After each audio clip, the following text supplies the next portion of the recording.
अस्सलाम वालेकुम वरहमतुल्लाहि वबरकातुहू। दोस्तों, हसीब इलेक्ट्रॉनिक्स में आपको खुश आमदीद।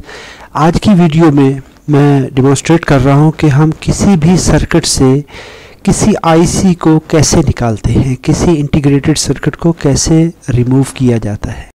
उसके लिए हमें क्या क्या चाहिए। सबसे पहले काविया या सोल्डरिंग आयरन, ये 25 वाट से लेके आप 45 वाट के दरमियान सिलेक्ट कर सकते हैं। इसके अलावा सोल्डरिंग के कई तरीक़ाकार हैं, जिसमें अभी आज मैं जो यूज़ कर रहा हूँ वो सोल्डरिंग विक यूज़ कर रहा हूँ। ये क्या करती है कि जितनी भी कली की मिकदार होती है उसको रिमूव कर लेती है। डीसोल्डरिंग गन, ये एक ऑटोमेटिक रिवर्क स्टेशन जो मेरे पास वेलर का है उसके अंदर इस्तेमाल की जाती है।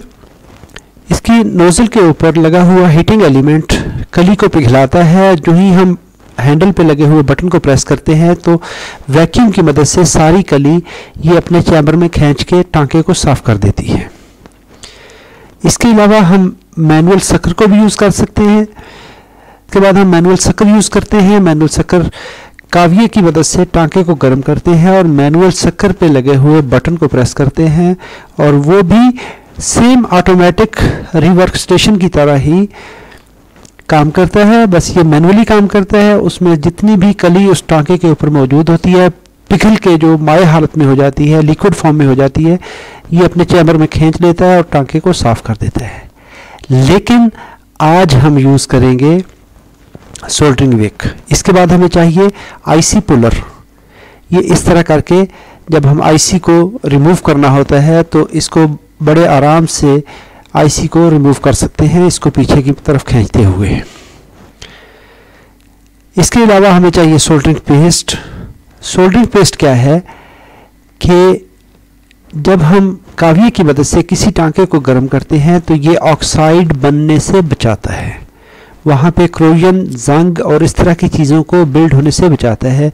अभी आप क्या करेंगे, स्क्रू ड्राइवर की मदद से तमाम टांकों पे जिनको रिमूव करना है आप सोल्डरिंग पेस्ट लगा देंगे या फ्लक्स लगा देंगे।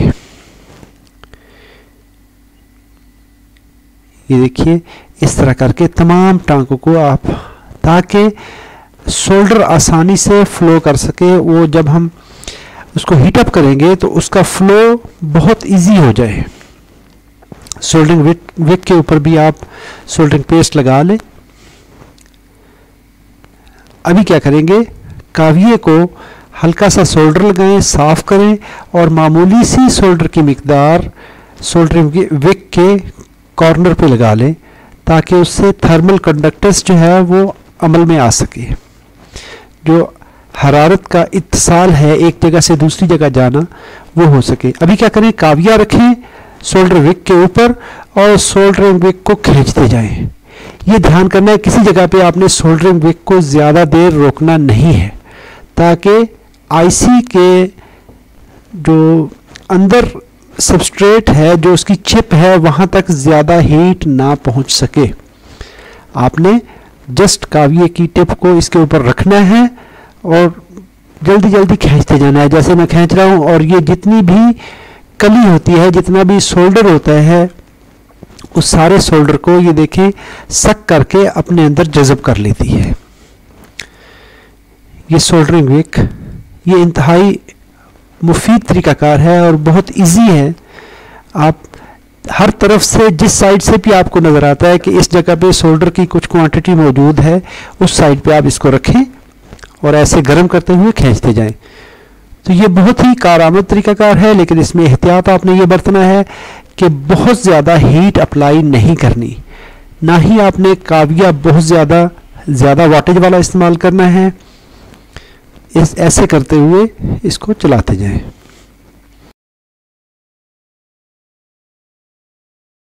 ये देखें, अभी क्या है, जितनी उसने सोल्डर सक कर ली है, अभी उस फालतू मिकदार को आप काट दें जो इसकी लेंथ अभी ख़त्म हो चुकी है।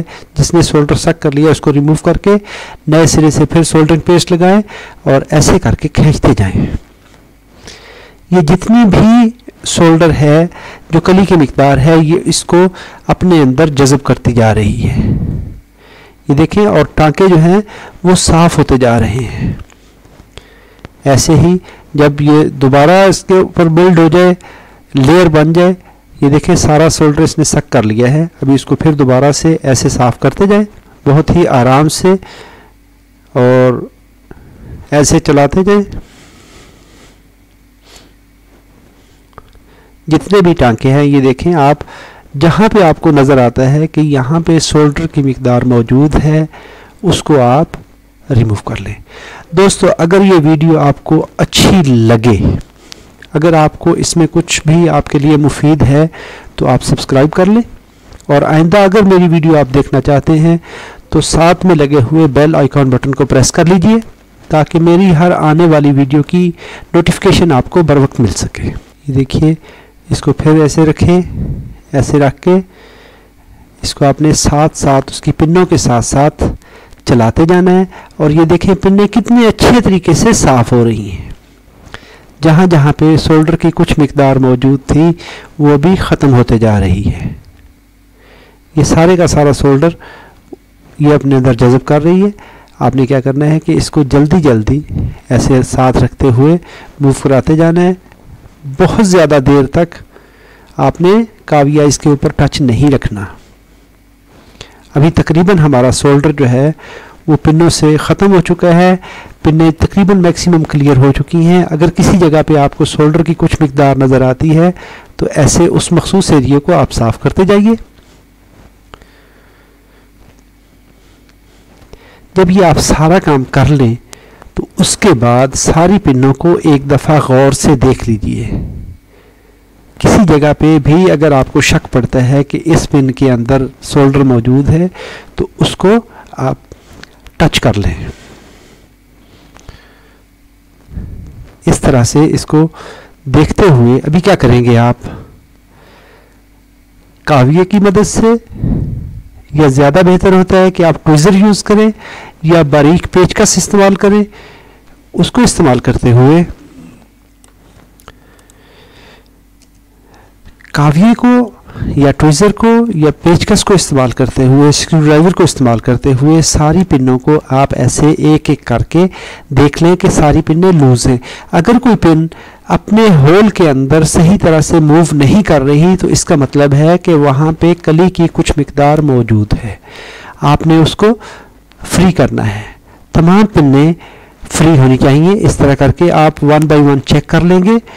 इससे क्या होगा कि आपको तसल्ली हो जाएगी कि कहीं पे सोल्डर की मिकदार मौजूद नहीं है। अगर किसी जगह पे सोल्डर मौजूद हो तो आपने साफ़ करना है। अगर आप नहीं करेंगे तो जो ही आप ऐसे आईसी पुलर डाल के खींचेंगे तो वो पिन, चूँकि उसके साथ तो सोल्डर लगा हुआ है, वो तो फिक्स है अभी तक, उसको आप खींचेंगे तो वो पिन टूट जाएगी, आईसी डैमेज हो जाएगी, आपका कंपोनेंट ज़ाय हो सकता है। इस तरह करके आईसी पुलर डालें और बड़े आराम से इसको पीछे की तरफ खींच लें। आपने ज़्यादा ज़ोर नहीं लगाना। अगर आप ज़ोर लगाएंगे तो मुमकिन है, ऐसा हो सकता है कि कोई पिन उसके अंदर सोल्डर लगा हुआ हो और आप ज़ोर लगाएंगे तो ये बहुत नाजुक तरीन पिनें होती हैं, वो पिन टूट सकती है। जब वो टूट जाएगी तो ये आपका कंपोनेंट निकालने का सारा मकसद ख़त्म हो जाएगा। इंतहाई आराम से आपने निकालना है। देखें पीसीबी की सरफेस देखें तो वहाँ पे आपको कोई पिन नज़र नहीं आ रही। सारी पिनें आईसी के साथ मौजूद हैं। दैट मीन्स कि आपने जो डिसोल्डरिंग की है वो परफेक्ट है। जब भी आपने आईसी पुलर को लगाना है, बड़े आराम से उसको बोर्ड के ऊपर रखते हुए, और जब भी आईसी निकालनी है सबसे पहले देख लेना है कि आईसी के ऊपर एक इंडेक्स पिन होता है। इंडेक्स पिन को, कट को आपने मद्देनज़र रख के बोर्ड के ऊपर भी वेरीफाई कर लेना है कि वहाँ पे निशान मौजूद है। इसके बाद आप थिनर की मदद से, अल्कोहल की मदद से, स्प्रे की मदद से या कॉन्टैक्ट क्लीनर इस पर स्प्रे करें। चारों में से कोई चीज़ लगा के कैमल हेयर ब्रश इस्तेमाल करते हुए इसको साफ़ करें। इसके बाद डिसोल्डर विक के ऊपर थोड़ा सा पेस्ट लगाएं। पेस्ट लगाने के बाद बिल्कुल आराम से इसके ऊपर काविया रखें और स्लोली मूव करते जाएं ताकि जितने भी टांके हैं वो सारे के सारे साफ़ हो जाएं। आपने ऐसे इसको हल्का सा सोल्डर टच करना है, काविया साफ़ करके इस तरह रखें और ऐसे इसके ऊपर सारे टांकों के ऊपर, पूरे बोर्ड के ऊपर जहाँ जहाँ से आपने आईसी रिमूव की है, कंपोनेंट रिमूव किया है, उन सारे कॉन्टैक्ट्स को साफ़ कर लें, ताकि अगर वहाँ पे किसी किस्म की क्रोजन बाकी है, जंग बाकी है, तो उस पर मज़ीद ऑक्साइड ना बन सकें, क्योंकि ऑक्साइड्स बनने से बोर्ड की जो सरफेस है वो डैमेज हो जाती है। ऐसे आप इसको साफ़ कर लें। इसके बाद एक दफ़ा फिर से कॉन्टैक्ट क्लीनर, अल्कोहल या स्पिरिट को इस्तेमाल करते हुए इसको साफ़ कर लेंगे, तो हमारा ये बोर्ड दोबारा काम के काबिल हो जाएगा। इसको जब आपने साफ़ कर लिया, सारी फालतू कली इसके ऊपर से रिमूव कर ली, तो अभी देखें कि बोर्ड के जितने भी कॉन्टैक्ट हैं वो कितने क्लीन हो चुके हैं, साफ़ हो चुके हैं। वहाँ पे किसी किस्म की कोई रस्ट, डस्ट, ऑक्साइड, कार्बन या क्रोजन या जंग कोई चीज़ मौजूद नहीं है।